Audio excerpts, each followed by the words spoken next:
Avancer et reculer, c'est des choses qui peuvent servir quand on a beaucoup d'images les unes devant les autres.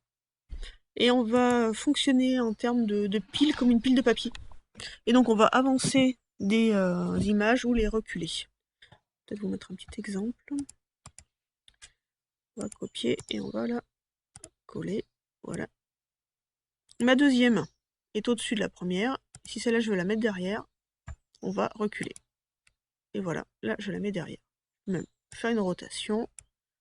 Voilà, c'est magnifique. Ok?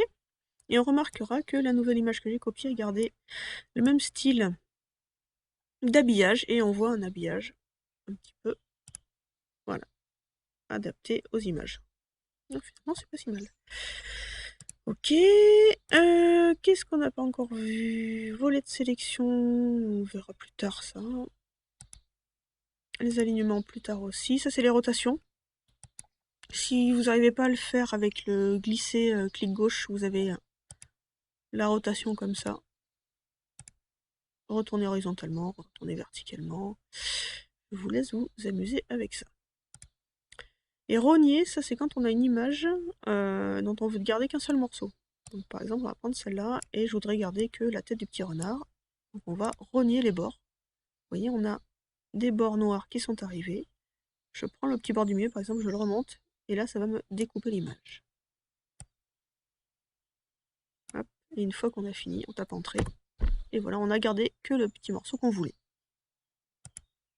Et c'est là où typiquement l'option compresser va être intéressante. C'est que Word a gardé en mémoire la taille réelle de l'image. Si je retourne sur Rogner, vous voyez qu'il a en mémoire l'ancienne taille et les anciennes informations de l'image. Si on ne les veut plus, on clique ici et on compresse. Ouf. Voilà. Hop là. Qu'est-ce qu'il nous reste à voir? Je crois qu'on est à peu près bon. La taille de l'image, si jamais vous voulez modifier la taille de manière un petit peu précise. Voilà, là on sait qu'elle fait 10 cm sur 10. Ça peut être utile pour faire des étiquettes, des logos, ce genre de choses. 5 cm sur 6. Voilà. Lui, il va garder l'échelle, hein. Il va garder les proportions. Donc après, il fait ses calculs tout seul.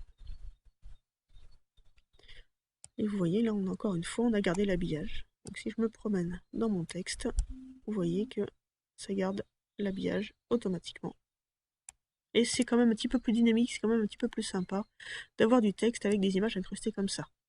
Donc gardez bien en tête par contre que l'image doit toujours avoir un lien avec le texte.